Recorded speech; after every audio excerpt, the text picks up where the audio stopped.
okay, I kind of understand the mindset here with wanting to retain some flexibility moving forward. But overall, like, regardless of what they done, like, anytime a guy walks for free, it's a big L.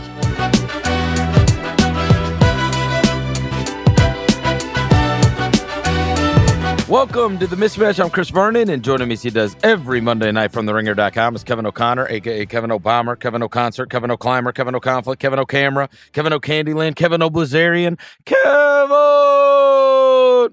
Verno! How are you doing today, man? I'm great. We have had a ton of NBA news since we have last spoken. Of course, the beginning of free agency came right after we just talked about the NBA draft late last week, and there has been a lot going on. We have a ton to cover. So what I've done, Kevin, is I have pulled up the list of the free agents that have signed, and we're just going to start with the top dollars, and we're going to go down from there.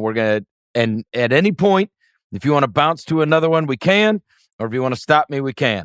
Of course, when I was getting ready for the podcast, the biggest number on the board for an extension that had been signed was the New York Knicks with OG Anunoby for roughly $212 million. That has been surpassed by $100 million since I wrote that down because Jayson Tatum got 315 with his extension with the Boston Celtics. That now has gone as we expected. Between Tatum and Brown, it's going to be over $600 million in salaries. And I tweeted earlier today, Kev, I was covering free agency in 2016 when Mike Conley in Memphis signed, at that point, the richest deal in NBA history because the cap had gone up. And it was 5 years and $150 million. And I said at that time, I'm like, wow, NBA players, there's going to be an NBA player that makes $30 million a year. How crazy is that? And then today, same amount of time, 5-year deal, 315, 100% inflation in the amount that the biggest extension is this offseason. I mean, the Tatum thing, it was whatever the number is, right? Yeah, and then Derek White gets $125 million, also re-signed with Boston, and that was 4 years. So if you extrapolate that out to 5 years, it'd be more than Conley for Derek White. And I think that does put into perspective the change in salaries when you consider Mike Conley was, all-star caliber, and Derek White kind of is in his own way, but doesn't have the same, status if you're stacking up all the point guards in the league.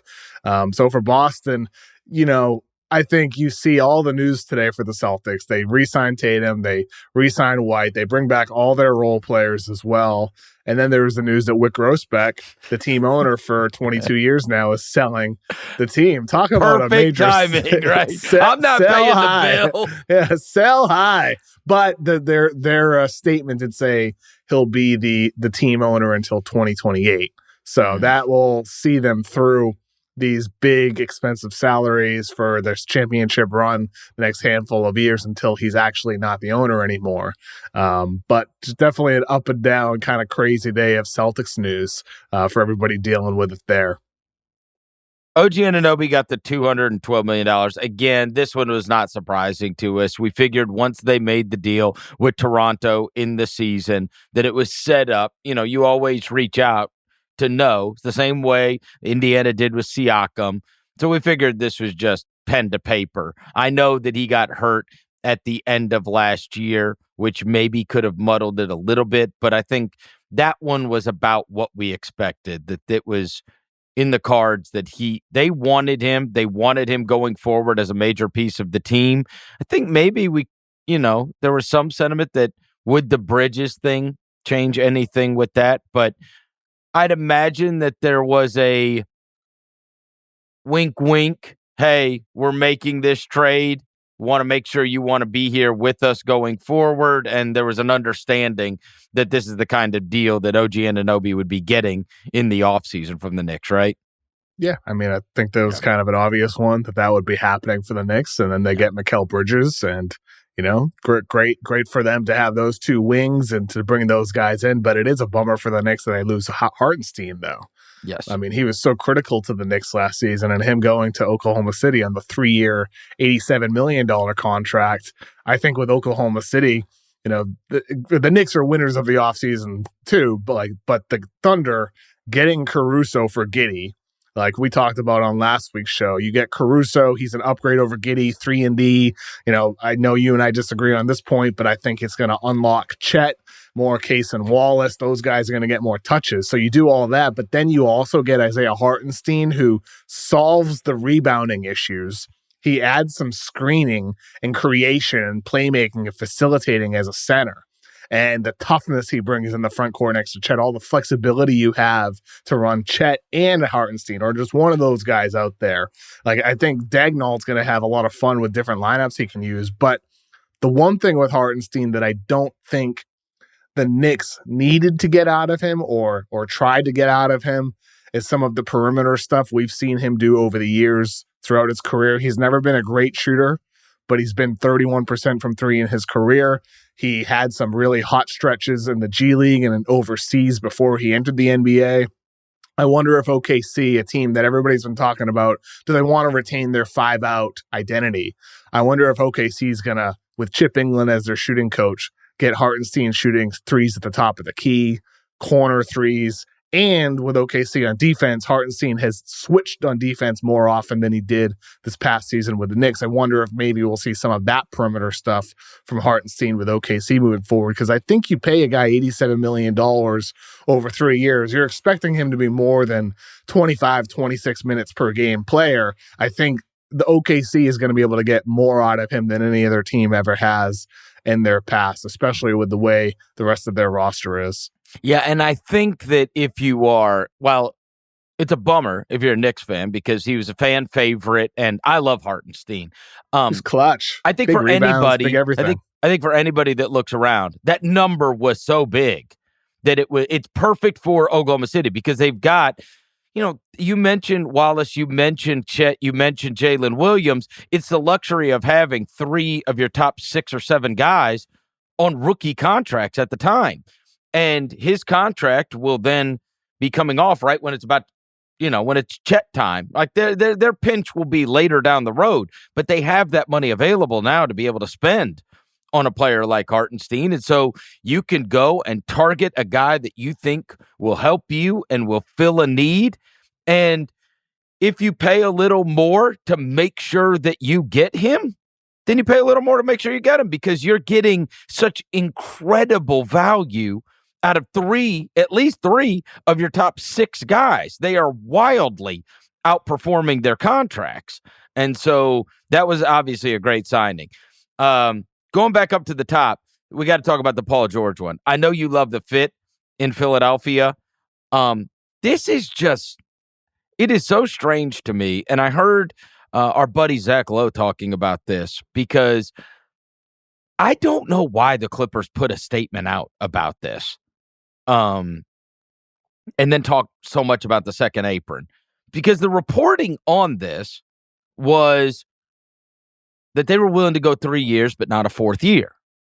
Well, what does that have to do with the second apron, right? The reason you're losing Paul George is not the second apron, right? Like you were willing to do it. I almost think it would be better if you just said nothing about this.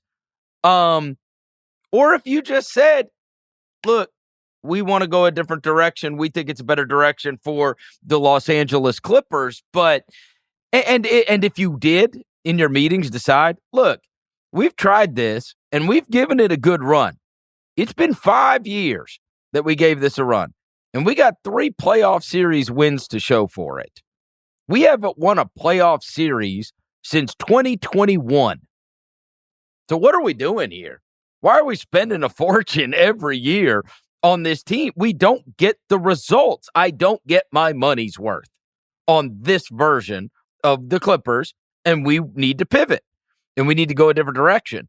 But this whole, we didn't keep him because of this big, bad second apron and everything else is just a little strange to me because of the reporting on it, that it was an impasse was the years that they were going to be able to do. And so I don't know what the Clippers are doing. I don't know why they gave James Harden $35 million a year.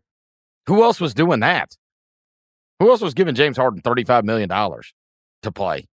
And so we'll get back to the Clippers. Philly. Wait a minute now. No. Okay. Wait a minute. Go ahead. I mean, the Clipper. Like, what are they going to say? Nothing. What I know they didn't have to say anything, but like, if they're going to release a statement, what are they going to say? We didn't want to pay Paul George more than Kawhi Leonard. We told Kawhi that Kawhi would be the highest paid player. Like, I mean, they're not going to admit the truth. No, I know. I was very clear. My opinion is to not release a statement. Oh, yeah. But don't release a statement making it sound like you're scared of the second apron and trying to blame the NBA for these rules that are going to make it impossible to manage your team when you were willing to be in that. Clearly. Yeah, but I think that's fair what they said, because the length of the contract would impact your ability to have flexibility moving forward. If it's a 3-year instead of a 4-year, and he's 1 year older on the back end of that contract, it would make it even more difficult for you to move off him if necessary. So I think there's some truth in that, where if you become even more locked in with that 4th year, it's not just about the annual value, it is about the length of the contract. We're seeing that with some of these other highly paid players that are hard to deal. The Bulls can't find somebody for Levine. I think the length of a deal does matter, not on top of just the annual value. But they were willing to be in that apron.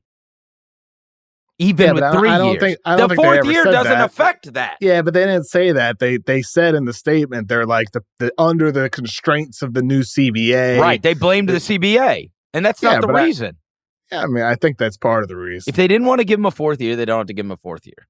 Yeah, but that is part of the reason, because of the constraints of the CBA. If you're locked into an old team with these lengthy contracts, a 3-year deal is far more manageable to get out of than a 4-year deal. And I think the Clippers have done a okay job with what they did. They declined some of these, sign and trade, or opt in and trade scenarios with the Warriors and all that would have kept them in a similar position with some other big contracts or longer term deals. And I mean, I'm not saying Batum and, Chris Dunn are going to be game changers for them necessarily, but I think they did come out of this so far in a spot where you look at the Clippers and you're like, okay, I kind of understand the mindset here with wanting to retain some flexibility moving forward.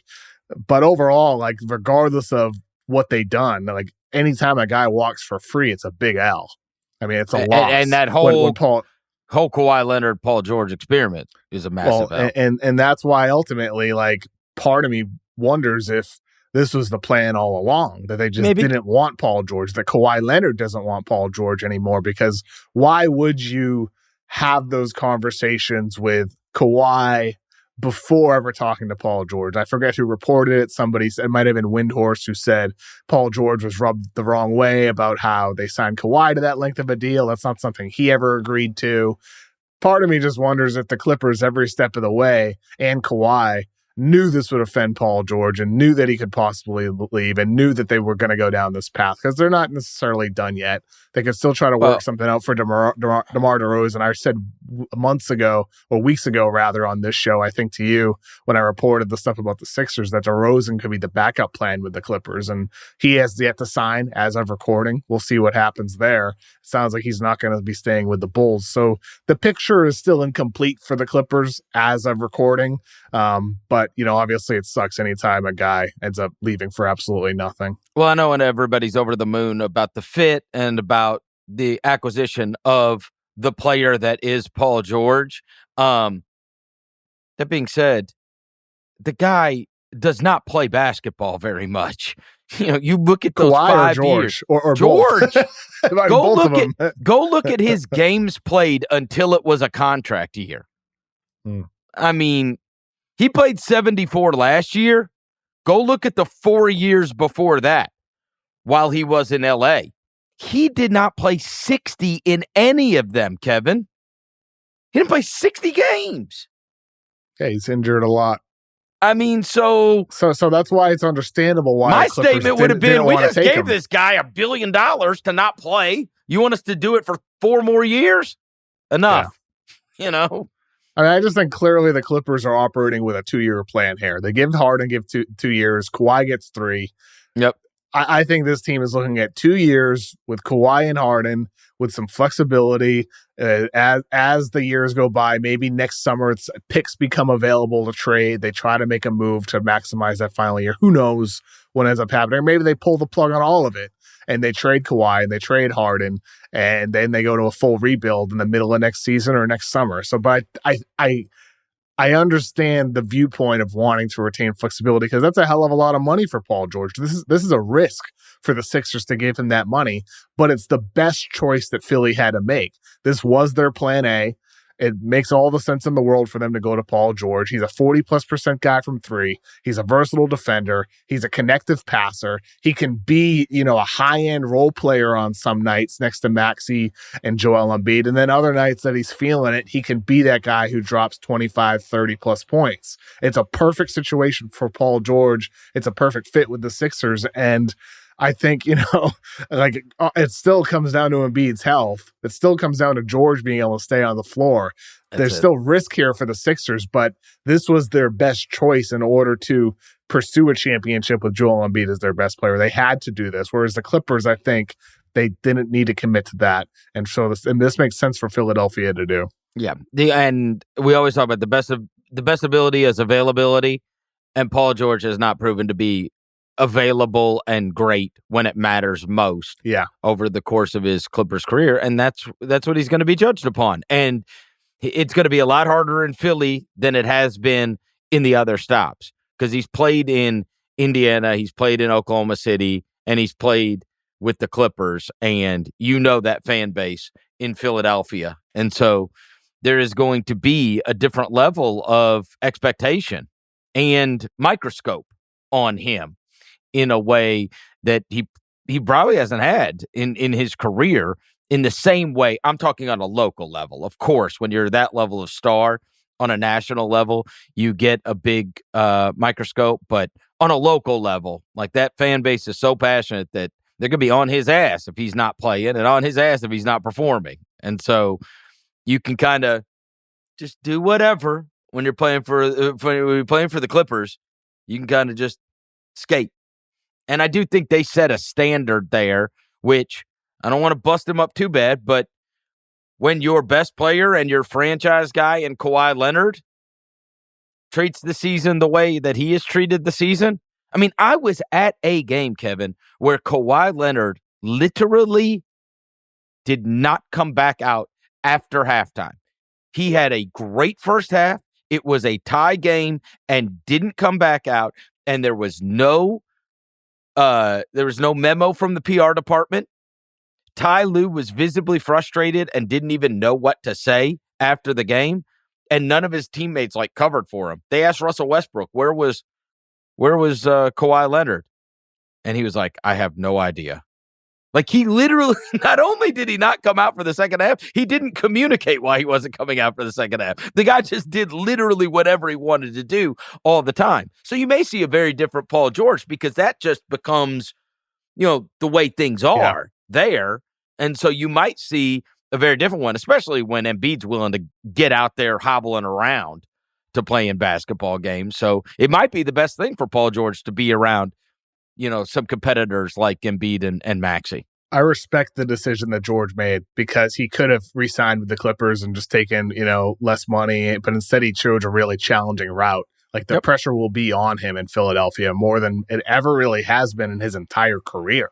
I mean, Indiana had some playoff runs, but Philly is a whole different monster with their local media, with the fan base there, so passionate, one of the most passionate fan bases in the league, one of the craziest, and that's what makes it fun. That's what's going to make it rewarding if/when the Sixers someday do win a championship. That fan base is thirsty. They're incredibly thirsty for a title. So, I mean, I think for Paul George, it could be incredibly rewarding to go there if they're able to get up over the mountain. But if they don't, and you're part of the reason why they don't, and good luck, it's buddy. Tough. Yeah, ask Tobias as he's counting his $52 million today. Good for him. All right, next up for the highest paid guys that have signed extensions, 5 years, almost $4 million for Tyrese Maxey. You and I both love Maxey. I'd have given him whatever he's available to get. Honestly. Yeah. I mean, he's worth it after the improvement he made this past season.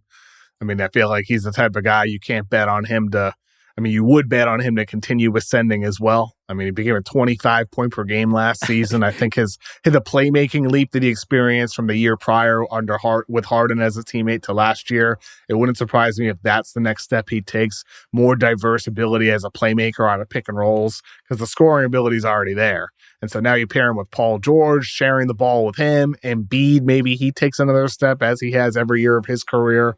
Tyrese Maxey is the guy I'd want to bet on regardless of the dollar amount. And the other thing is the only good thing that came out of Embiid's injury was Maxey probably would have made All-NBA. He was on track to be able to make All-NBA at the time. He was certainly in that conversation, maybe in the end. But, I mean, Embiid doesn't get hurt. They are a top, 3 seed or something like that.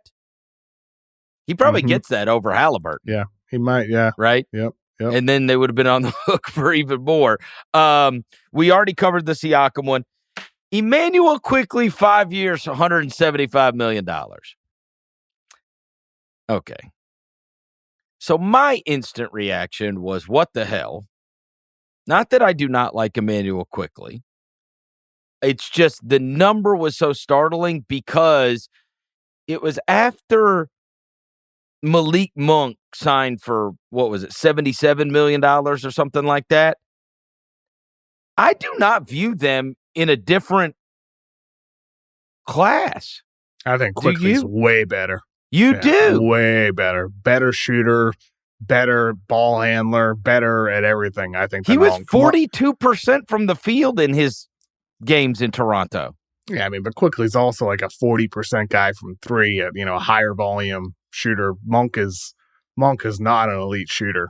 He had like 1 year really where he was an elite shooter of 40+% from three. And other than that, he's been pretty average. So I think Quickley, we consider the age as well. He's a year or two younger than Monk. Not that much. Yeah, not that much. But I mean, he's a better shot creator. You think he's $100 million different than Malik Monk? He's a better creator, a better passer. Is he $100 million better? No, but I think he's better than Malik Monk. You think he's a starting high-level point guard in the NBA? No, I liked his role in New York. Not necessarily. I mean, he's a way better defender than Malik Monk too. Way better defender. So yes, he's better than Monk. But I mean, I think for the Raptors, signing Scottie Barnes, signing Quickley, in some ways, it's like, what choice did you really have here? I'm not saying he's not better than Malik Monk. What I'm saying is I view them in the same hemisphere. Like they're kind of in the same class of player to me. They're kind of in the same class of player. I think Quickley's much better. They do different things. Yeah. I think Quickley's way better as a player than Monk. Monk is a bucket, man. Yeah. I don't know if Quickley does anything as well as Quickley, Malik Monk scores. I think Quickley's a better scorer, better defender, better passer, better everything. All right, we break ways on this. Mm-hmm. I think that's crazy to give him 100. I get it that the cap's going to go up. It's not going to be that huge percentage of your cap. This could end up looking like the Mike Conley thing many years ago, right? It could, where it's like, all right, that's not that bad. But I just don't know if he's a high-level starting point guard in the NBA. That would be my question. Roll. Nick Claxton got 4 years, $100 million, playing Brooklyn. I mean, I think that what we found out is these bigs, they got paid. There weren't that many available, but they got real money. Hartenstein got real money. Claxton got real money. I don't know what the hell that Valanciunas deal in Washington is. That just, I mean, I'm glad that he got $30 more million, but that just made no sense to me. But, of the big guys that were out there, you're a Claxton fan, right? Big Claxton fan. Yeah. Elite switch defender, good lob finisher, could pass a little bit. $25 million seem reasonable to you? Oh, super reasonable. Yeah. Okay. Where are you at on Patrick Williams? 5 years, $90 million. I'd love to know. I'd love to know. I mean, I think this is a fair bet for the Bulls. $90 million over 5 years. He's still only 22 years old. He'll turn 23 next season. I mean, he's a big switchable defender who's improved a little bit offensively over the years. I think this makes sense. Like dollar-wise, very much so for the Bulls in the same way that Kobe White became a discounted contract. So if Williams continues improving year by year, then this could become a major discount deal. Now, will he pop in the way that White has? Probably not. I don't think he's got that fire in him that White does as a bucket getter. But this is worth it for the Bulls. I think it could end up a bargain contract, and if not, it's a very tradable number. So I actually like this deal for the Bulls. You do like this deal? Yeah, I do. All right, I was surprised by that one. 18 James million Harden. annually? That's not that bad, right? 18 mil annually? I mean, I get it. Bad. But he's a guy. Maybe he improves greatly. I mean, it's a bet on him, and so I guess it just depends on what you think he's going to become, right? Yeah, I mean, I think, but even if he doesn't improve that much, like let's just say he doesn't, he stays pretty close to what he is now, 10, 12 point per game guy, it's an overpay, but at 6'8", 6'7", 40% shooter from three, versatile defender, I think you can do worse at $18 million annually. And maybe he continues to get better and better and maybe better. he gets better. And we look up and he's a much better player in 3 years. Sure. But to me, he would have to be a much better player in 3 years for this to make sense. That's what I'd say. And that's the bets that teams make, right? When they're signing these extensions. Sometimes you pay for proven production and sometimes you pay for future potential. That's right. Hartenstein, Monk, Harden, we covered all those. Do you think there's anybody else that would have given James Harden $35 million? No. I don't either. What were you bidding against on that? The next one on the list, and this is a big one for the Western Conference. Kentavious Caldwell-Pope. $66 million went to Orlando. I'm a big fan of this for Orlando, and I like his fit there. This makes absolutely no sense to me for Denver, honestly. No sense whatsoever. I don't know. Your boy Calvin Booth, he's thrown me for a loop on this one, Kevin. Why? I was looking at this this chart the other day, taking on the toughest assignments. It's a thing that came out from Sports Radar, and it was percentage of players on ball defensive time spent matched up with the opponent's scoring ball handler. So the number one on that list was Derrick Jones Jr. It would not surprise you, right? He was the only perimeter defender on that Dallas team. Number two, Lou Dort. No surprise. Right? No surprise. Number three, OG Anunoby. No surprise. Very, very, and you'd expect all those names. Number four, Kentavious Caldwell-Pope. Mm-hmm. And that's why it almost just as much as the scoring, the three-point shooting with KCP, the defense will be a loss. Now, KCP, I had him second team all defense on my ballot. He ended up not making it, but he was on my ballot. I voted for him. He did get destroyed by Anthony Edwards in the Nuggets-Wolves series. So and last year against the Suns, he did not do great against Devin Booker. And this isn't to dismiss his defensive ability, but it is merely to say, I'm sure in the eyes of the Nuggets, they feel like Christian Brown can step into his role and do at least similar to what he's done. Then what do you do behind Brown, though? Like, that's the questions here. Like, if you lose KCP, yes, you have Christian Brown, but then you're relying on Julian Strawther to step up, who was not great last year in the NBA. He did not shoot the ball well at all. He shot the hell out of the ball as a junior at Gonzaga, but he was pretty inconsistent prior to that. Maybe he's just one of those streaky shooters. Maybe you can't rely on him. You got Jalen Pickett, who we both loved in the draft last year. But Watson, right? It's Watson. But he barely played. But then, Peyton Watson's already part of the rotation. And Peyton Watson was more of the Bruce Brown replacement. So Watson was kind of like in the Brown lane. And you got Christian Brown in the KCP lane. Well, who's filling the gaps behind those guys? That's the concern for Denver right now, where they haven't signed anybody yet. So you lose KCP's defense. You lose one of your best shooters. He's a 40% guy from three. In his 2 years with Denver, he can shoot above the break. He can shoot from the corners. He can shoot those one or two side dribbles when a closeout comes. Christian Braun in the playoffs has hit like less than a quarter of his shots in the postseason from three. Brown had success last season during the regular season from three, but he still stunk again in the postseason as a shooter. So you're a team that was 30th in the NBA in three-point attempts, 25th in the league in three-point makes. You're already feeling like you need shooting. And now all the reports are that you're going for Russell Westbrook. I mean, I think there's something strange going on here. I just don't get winning a title and then getting worse and then getting worse again. You know what I mean? Like they lost Brown and Green last offseason. They lost Caldwell-Pope this like, what are we doing? Well, you got the best player in the world. Well, and those were two of Booth's best acquisitions. He takes over for Tim Connelly. He gets Brown. He gets KCP. He drafts Christian Brown. And then you lose Brown. Then you lose Green. Then you lose KCP. And your bet is on your rookies. Your bet is on your draft picks. It's a mistake. And you're not going to get every draft pick right, no matter how great of a general manager you are. And also, not to mention, as I wrote about after Denver got eliminated, your head coach doesn't see things the same way.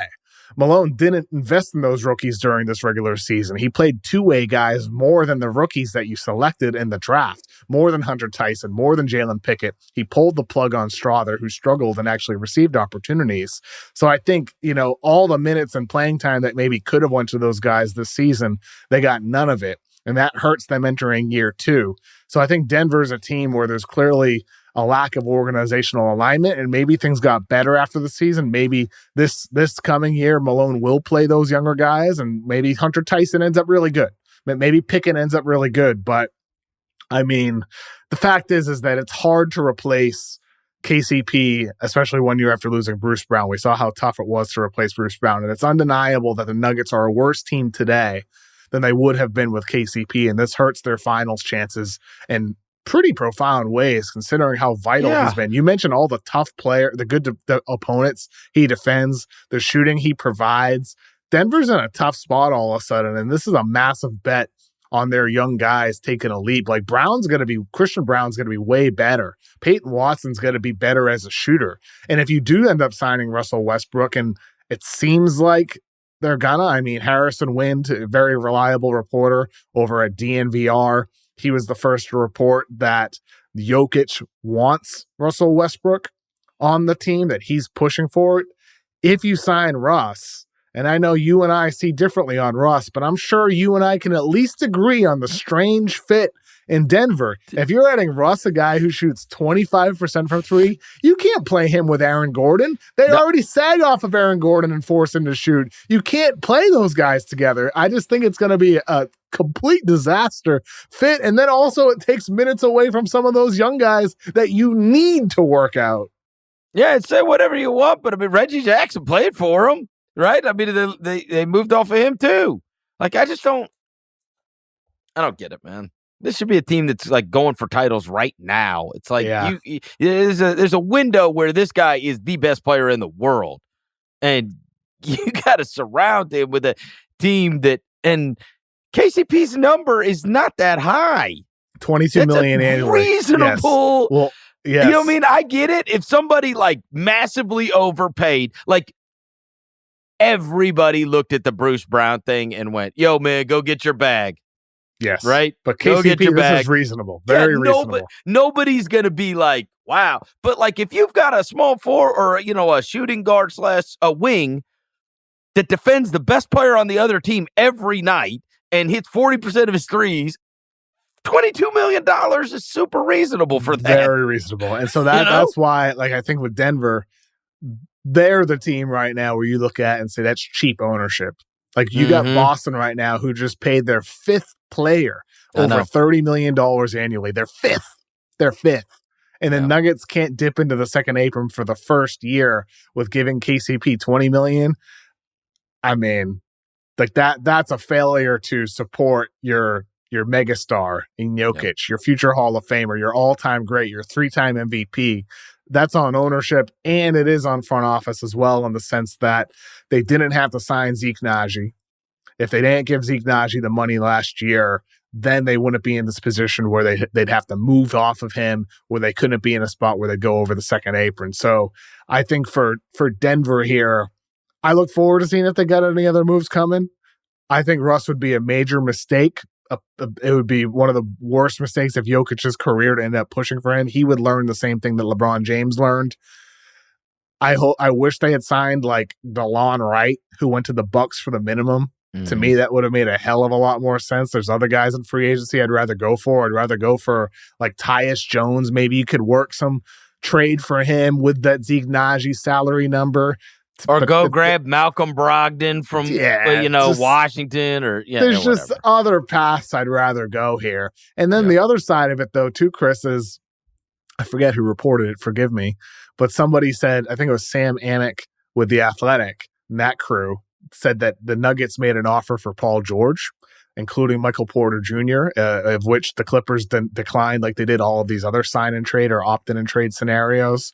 So that is at least an indicator that the Nuggets are open to moving Michael Porter Jr. And that's the big salary number. You look at their team, a $35 million guy. Conley gave that deal, not Booth. That was before Booth took over. But that MPJ number is massive for a guy who doesn't do a lot off the dribble. He is largely just a shooter, and he's an okay defender. That's the salary that you look at in the Nuggets, and I'm like, whew, like how do you split this into multiple role players, or a better, higher paid player than MPJ? That's the piece that they need to flip somewhere along these lines in order to, I think, optimize the roster around Jokic.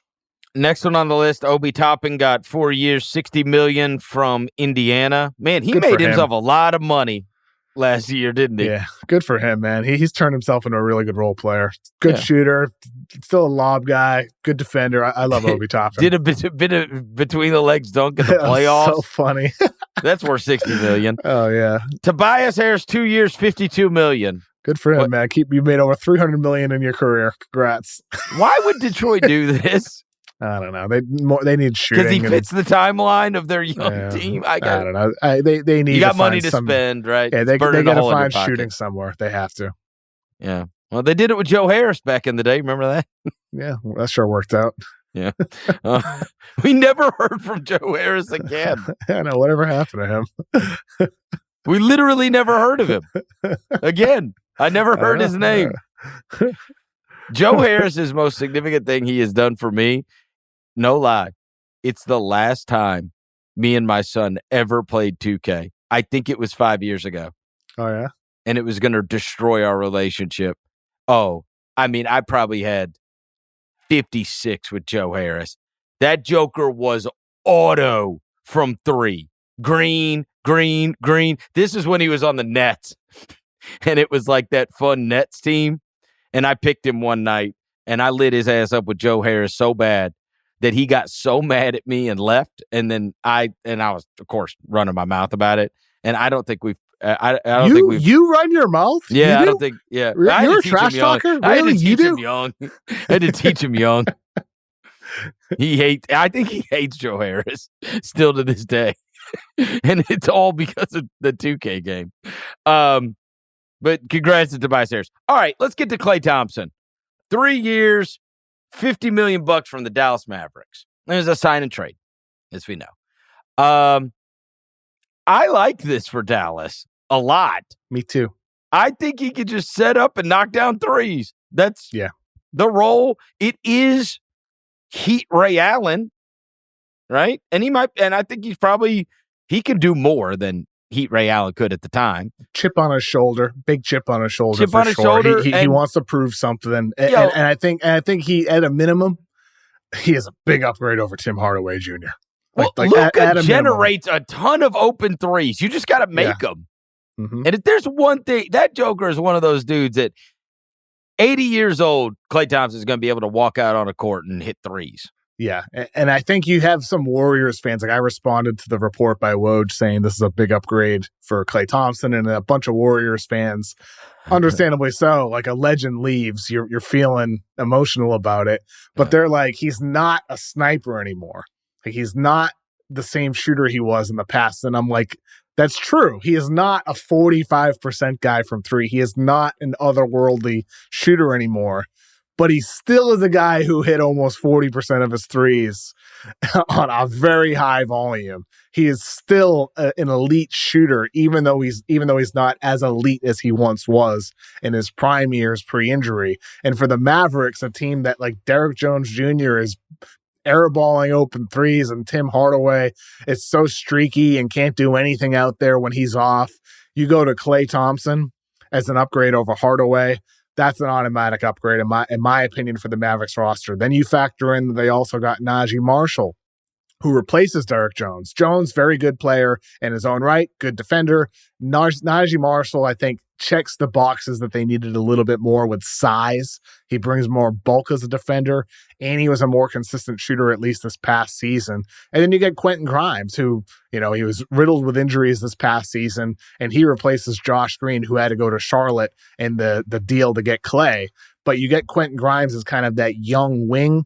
Grimes has had some really great stretches on defense, and he's had far higher highs as an offensive player, as a scorer, bucket getter than Josh Green ever has. So I think for the Mavericks, all three of those moves, Klay over Hardaway and Marshall over Jones and Grimes over Green, they don't feel significant independently, but collectively, the three of those I think could be quite significant for the Mavericks. Well, and I just think, Kevin, that championship pedigree, he'll be good in the locker room.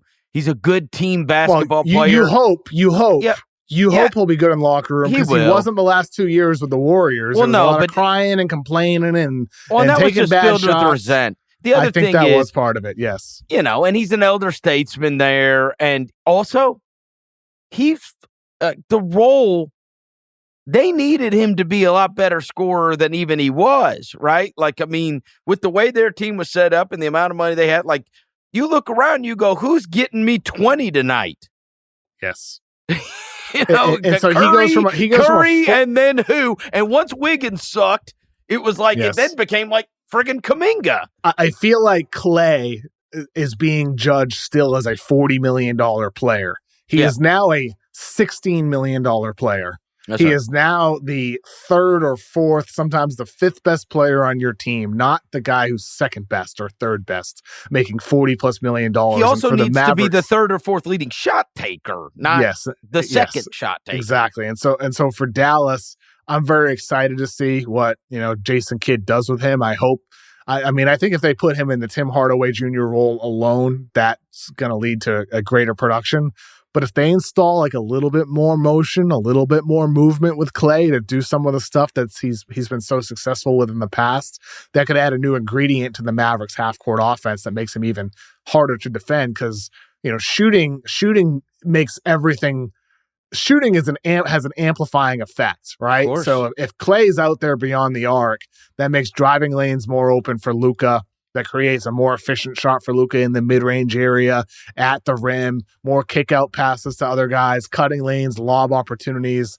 Klay, I think, helps everybody on that team, and he makes all the sense in the world for the Mavericks. Say whatever you want about him. He still has to be honored 30 feet from the basket. Somebody is occupying him. They're not leaving him. And so that's what you're talking about. One thing I will say, Chris, we're talking a lot of offense. They still have defensive questions. For sure. Because that's where Klay's decline is most apparent. Like, he is nowhere near the guy he was on defense. Well, and nowhere. The numbers that I gave you earlier, Derrick Jones Jr. is at the very top of the list. Yes. Because they didn't have anybody else to do it. Yes. Marshall will need to step up in a big way. Quentin Grimes is going to have to get back on track and stay healthy. Or you might just have to average 130. Yeah, maybe. And then Luka needs to be better defensively, too. He could take another leap. Luka could get better. He's still so young. The next two guys on the list are actually both Oklahoma City guys. These are great contracts. I mean, Isaiah Joe and Aaron Wiggins, they got them both on great deals. By the way, interestingly enough, Lou Dort was at the very top of that list of most time spent on the other team's perimeter scorer. Aaron Wiggins is also on that list. A majority of in fact, I'll give you the number here.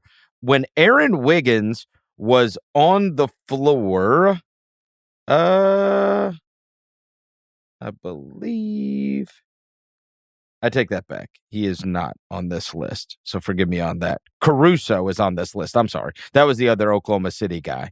No surprise with Caruso. Yeah, no surprise with Caruso. I mean, these names are all the names you would think. When I told you, it's Derrick Jones Jr., Lou Dort, OG Anunoby, Caldwell-Pope, Jalen Suggs, Jaden McDaniels, Mikal Bridges, Caruso, Taurean Prince is on there, Sohan, Andrew Wiggins, Golden State, Ayu Dosunmu, Herb Jones. Like, it's all who you expect, right? The guys that are guarding the best player on the other team or the perimeter scorer on the other team. But Aaron Wiggins and Isaiah Joe, I mean, you're getting to keep young players as a group together on that team, and got one of them at $48 million, one of them at $47 million, and both on 4-year deals. Yeah, and they're both contracts. Guys that can play for you, real minutes. You know, I mean, OKC is one of the big winners of the summer, man. You get Caruso, Hartenstein, as we talked about earlier, and then you get two of your high-end role players back on very, very, very fair contracts. OKC, if they're not the favorites, they're right up there as one of the favorites in the West right now. All right. Do you think they're number one at the moment? Would you put them as the favorite in the West? Yes. I think so too. Yep. I do. I think as I go down this list, any of these you want to talk about, stop me. Royce O'Neal, Max Christie, Jonas Valanciunas, Derrick Jones Jr., Najee Marshall, Jalen Smith, Goga Badazzi, Kelly Oubre, Gary Harris, DeAnthony Melton. Any of those names stand out to you? No, let's skip to the next one. Chris Paul. Chris Paul. Let's go to that one. Chris Paul to the Spurs. Isn't this beautiful? You get a Hall of Famer at the end of his career going to join Victor Wembanyama, who's still at the beginning, and he solved so many of the issues we talked about last year with the Spurs. He's a better point guard, clearly, than Trey Jones. I'm kidding when I say that, because he's going to make Trey Jones better. Yeah, yes, and I say that jokingly because he's definitely a better point guard than Jeremy Sohan. So he slots everybody into the right roles, and he's going to create easier shots than Victor has ever had in his entire life playing the sport of basketball. Here's the other thing: his presence and his being at practice every day, and his professionalism, and that veteran presence of a guy that's that accomplished is going to have a profound effect on them. Big time. You saw what it did in Phoenix, especially now. Wait, look, bro, as we've said, Monty Williams needs to give him his coach of the year, because you look back at that, and we've seen him do it in New Orleans. We saw him do it in L.A., Oklahoma City, Chris. Oklahoma City. SGA. They spent 1 year together, and to this day, SGA. Well, no. They were together in L.A. too, right? No. Just OKC. Oh, just OKC? Just OKC, yeah. But like SGA says to this day that Chris Paul is like a brother to him. Oh, I know. And that the things he learned from him about like how to see the game, taking angles in the pick and roll, like all of that stuff, like it's only 1 year, but it has an effect for years. And so Victor obviously gets help. Like he's going to help Victor Wembanyama with how to set the right screens, how to rescreen, when to roll and all that. But also more than anything, Stephon Castle. The Spurs take Castle with the 4th pick in the draft, and Castle getting a year at least with Chris Paul. I mean, oh my God, you're Stephon Castle. You choose to go to UConn. And he told me when I interviewed him, he chose UConn because he wanted to be coached hard. He didn't want anything to be easy. Hurley's vision for him was like, you're going to do everything it takes to win. He wanted to do that. So he didn't run a traditional role. And now he goes to the Spurs. He gets paired up with Victor Wembanyama. You're the chosen point guard of all the options they could have had. And then you get Chris Paul as a mentor. Like, you are winning so hard, man, if you're Stephon Castle. And he has not said anything about this as far as I know. I would not be surprised if this is also part of I want to be a coach afterwards. Well, and Chris, going and spending this year in San Antonio would be extremely worthwhile for said quest. Well, I'm not sure about that, Chris, because I'm in the process of like writing out my article for the Ringer on Tuesday, where I like react to free agent stuff, and I was thinking, same thing as you. Could this be like a stepping stone towards Chris Paul being a coach, or even the coach of the Spurs as a Pop replacement? Paul did say in an interview 2 years ago that he doesn't want to coach, that he doesn't want to deal with the travel schedule. Now, maybe things have changed since then. Yeah. Maybe he feels more of the itch. But as of, a couple years ago when he was interviewed about this and he said he doesn't want to coach, that's the last thing we have. So maybe at his introductory press conference, he'll get asked about it, hopefully, by somebody with local Spurs media, because I'm intrigued. He's got the mind for it. He's a competitor. He plays like a coach. Yes, he's got all the qualities of somebody who I think could be an unbelievable coach in the future. And so I think the Spurs, you look at their front office, all the video of them on the draft, right? Gorgui Dieng is in there. Gorgui Dieng is in their front office. He spent his final year of his career with the Spurs. That was kind of a final year with San Antonio. Then he jumps into the front office. Yep. So the path is there for Chris Paul if he wants to take it. Now, I mean, we'll see if he ends up changing his mind. Because I'd love to see Chris Paul coach. I really would, but we'll see. And going back to even your interview with Wembanyama, he is so eager to learn from anybody. Mm-hmm. Yes, he's a sponge. That I do think I think it's great for him. I don't know what kind of impact he'll have. I don't know how many games he'll play, minutes he'll play, whatever. But I do know him being around with those young guys and being a team leader. That team needs direction beyond just what the coach is going to give them. Somebody, because there was nobody that's like Doug McDermott ain't wrangling them and saying, "Hey, this is not how we're supposed to do this." Hey guys, listen. People look at you. Come Please. on, get out of here. Go on, Doug. Go back to the bench. But I think with Chris Paul, Chris Haynes said in his report, he was the one who had this first, if I remember correctly. He said Paul is eager to prove he's still an elite point guard in this league. Now, you're 39 years old. What if he has an unbelievable season? That would be crazy. And that's the funny thing here. So with Chris Paul, the last time people talked about him as like, oh, Chris Paul's done, was his last year in Houston. You're right. Now, that year, Chris Paul, if you looked at the on-off numbers, Chris Paul with James Harden, he's standing in the corner not doing anything. Without James Harden, Chris Paul put up great numbers. I interviewed D'Antoni before that season. He's like, I don't know why everybody's talking about Chris Paul being done. He was great when he was on the floor without James this year. He was still the same old self. And then he goes to Phoenix. He goes to then he goes to Oklahoma City. I'm sorry. Yep. He changes his career. Then he goes to Phoenix and he goes to a finals and he extends it. Like he's still a good player. The Oklahoma City thing was one of the most unbelievable runs. Because they were like, he had them at like a 5 seed. Yeah. And it was not supposed to be good. It was just like this mixed match of him and Gallinari and whatever. And it's like, they damn near beat the Rockets in that series the next year. And it was like, what? And he didn't want to go there. Like he got traded there and could not have been more professional and just drug that team to being good. That was a fun team and a fun year. And so now he goes to San Antonio. It's 5 years after that all happened. You're 39 at this point. You're not elite anymore. But could Chris Paul in this situation prove enough that he makes himself appealing to another contender come February, that a contending team says, we need Chris Paul at an $11 million salary to help put us over the top to go win a title? So for Paul, I think it's a win-win. You're part of the Spurs. Maybe you're good enough that they want to keep you moving forward as one of your guards in the rotation when the Spurs do like go pedal to the metal and try to go contend.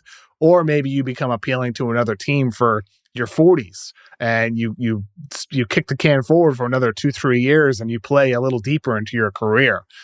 So I think for Chris Paul, this is a win-win in so many different ways. And I'm excited to see what else the Spurs have cooking, because we still haven't talked about Lauri Markkanen, who's out there. A lot of reports about him being available. The Warriors like him, the Spurs like him. Other teams have had conversations for Lauri Markkanen. I'm not so sure. What about Minnesota getting thrown in that mix? I wonder if that says something about Cat. It has to. Do you think if that's so, right? Has to, I would think. You're not acquiring Markkanen unless you're giving up Cat. I don't think so either. So I wonder if that's what it could be there, because Markkanen, I mean, on paper, like that does make a lot more sense for Minnesota. I mean, I like Towns what he did last year with Minnesota, but Markkanen is a better defender. He is more versatile. Like Markkanen played the 3 with the Cavs, right? Like Markkanen can play the 3 sometimes. It would provide more positional versatility. And he's a more consistent, presence. He's a better mover without the ball, better cutter. He's equally potent as a shooter, if not better than Cat is. So I'm intrigued by that, but I don't see how they would have the best offer among, San Antonio or Golden State, which can offer distant future first, like post Steph Curry. I don't see how Minnesota would have the best offer, but it is intriguing that they were. It does make you wonder on the Golden State front, and maybe that's why. Because on the surface, that report from Chris Haynes to me didn't make much sense. That they ended up waiving Chris Paul, but that LaVine for Paul and Wiggins, that's the kind of deal I would actually do for LaVine. Like I want to get off. You know what I mean? Like it's Paul and Wiggins. Yeah, maybe they knew they get the marketing opportunity coming. Yeah, they've got to have something else that they are, because you cannot let Klay walk, not do a deal for LaVine, if that's so. Obviously they were throwing everything at that deal for Paul George, Moody and Kuminga and all that, throwing that deal out there. And so they're clearly trying to do, how many more amazing Steph years do we have? They got to try to build around him. And so maybe that's where that Markkanen thing kind of makes a little more sense. And they would, if Utah just keeps on, getting these young guys, I don't know. I mean, would you want a package that's got their young guys, the Kuminga and Moody and that whole group? I'd want picks too. Yeah, and picks. Yeah. If I'm the Jazz, yeah. You never know with Trader Danny. And the one thing with him though is he don't lose many trades. No, he doesn't. So, well, and Markkanen's going to get paid next summer too. Right. So he goes from sexy $18 million contract to, 35, 40. So you're getting big difference. Yeah, and you're getting young players and value for them right now. Yeah. Right. So maybe that makes a little more sense on the surface. I think we pretty much covered. We missed one. We missed the big one. It came out while we were recording. Mo Bamba going to the Clippers, baby. Stop. Coming to LA. We're gonna. I'm kicking you off the pod, and I'm doing a podcast with Mo Bamba every Tuesday and Friday. Kevin O'Connor and Mo Bamba, the mismatch. I see it here. 2 years, $5. You dick. What an overpay. Did he really sign while we were on the air? He did. I looked at the notification. I saw it pop up. Woj had it. Free agent center Mo Bamba has agreed on a 1-year deal with the Los Angeles Clippers. Sources tell Woj Bomb. That's incredible. Wow. Well, now I've got to totally reevaluate where I have the Clippers in the standings. I know. I can't put them much lower. Oh, bring Tilly over here too, or not Tilly. Killian Hayes. Tilly. Yeah, I was thinking. Forgot his name already. The other Killian. Yeah, Killian Hayes. See if we can find a place for him. All right, yeah, sure enough. I hope Bamba plays. I mean, they got Daniel Tice on the roster. You've been hoping he plays. I mean, they got Daniel Tice in the way. Well, I guess Daniel Tice is a free agent too, right? So that might mean Daniel Tice is gone. Wow, that's great. So I mean, so Bamba could be right behind Zubac. Yeah, Zubac. You guys are gonna have so much fun going to eat Korean barbecue together and wherever you go. I know. I'm gonna go get Clipper season tickets. On the Intuit Dome. Yeah, I'm gonna be there, front row of the wall, wearing the wall Bamba of sound or whatever. Yeah. Yes. All right. We're about to wrap this up, but I've got to ask you. I made it through an entire podcast without asking you. Are you wearing a Nicole Kidman shirt? Yeah, I am. Big Nicole Kidman fan? Well, it's the AMC. You ever go to an AMC movie? No. She's got like a cool AMC intro. What? What is an AMC movie? Are you talking about the movie theater? The AMC movie theater, yeah. Oh, no. It's like the commercial they play before the movies. Oh, no, I don't know that. We don't have AMC theaters. You gotta watch it. It's funny. I'll pull it up on YouTube or something. Yeah, so you became a fan of hers because of a commercial she does? Well, I mean, the commercial is just funny. It's like we come to this place for magic. We come to AMC theaters to cry, to laugh, to care, and it's just like this epically shot video of Nicole Kidman talking about like the beauty of movies on a huge silver screen, dazzling images, sound you can feel, and all that. Is she trying to be funny? No, it's serious. And it's just like the looks at the camera, it's somehow heartbreak feels good in a place like this. Just some of the lines are so memorable, and it's just the way she looks at the camera during them. It's great. Have you been to the theaters recently? No, I don't remember the last time I was at the movies. Not sure. I have. When was the last time I went? Was it Dune? Dune 2? Was that the last movie I saw in theaters? I think it was. Yeah, I went like a week ago. What did you see most recently? Inside Out 2. Oh yeah, how was it? That's a kids movie, right? Yeah, but it's like an adult movie that it's a kids movie that adults can like too, right? It's great. It's great. Okay, nice. Yeah, Inside Out 2. Nice. I saw it. I also saw the other one that's kind of for kids. If the John Krasinski movie, it's got Ryan Reynolds in it. I liked it too. I liked it as well. Yeah. I'm looking up my. I've been to the movies twice in the last month. Wow. Interestingly enough. Well, once summer break hits, you're trying to find stuff to do for fun, and so I haven't seen adult movies, but I went to those kids movies with the kids. Yeah, I most recently at the theaters for Dune 2, and at home I watched the movie Hitman with Glenn Powell. Oh yeah, I saw that. It's supposed to be awesome. Yeah, Hitman was great. I really liked it. I haven't watched it. I just saw that it got great reviews. Super good. Yeah, the girl in there is super hot. I don't even know her name, but it's not Sydney Sweeney. No, but beautiful and like good, well acted movie. Cool story. Glenn Powell's great. Like in his role, like it's a cool Glenn Powell movie. He has like so many different characters in it. And then, but then he was good in Anyone But You as well, which is like not a great movie, but it's a fun movie. That's what I knew. That's why I asked Sydney you. Sweeney. Yeah, that's the one. Fun. Yeah, it's a fun I'd never movie. heard of the guy before that movie. Wasn't he in Top Gun? Right? Oh, you're right. Was he Top Gun? But I didn't know that's who he was. Am I thinking of somebody else? No, you're right. Top Gun. Okay, he was Top Gun. Yeah.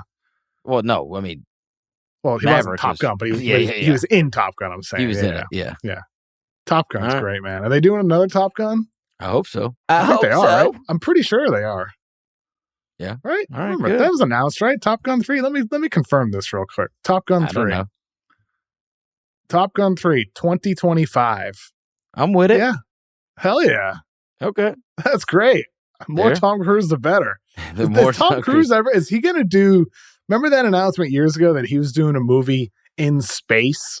Like SpaceX was going to be doing a movie with Tom Cruise where he'd be filming in space, like the first movie filmed in space. Is that still happening? Well, I mean, except for the moon landing, right? They say Stanley Kubrick filmed that, right? They're going to fake that. Imagine Tom for Cruise's next movie.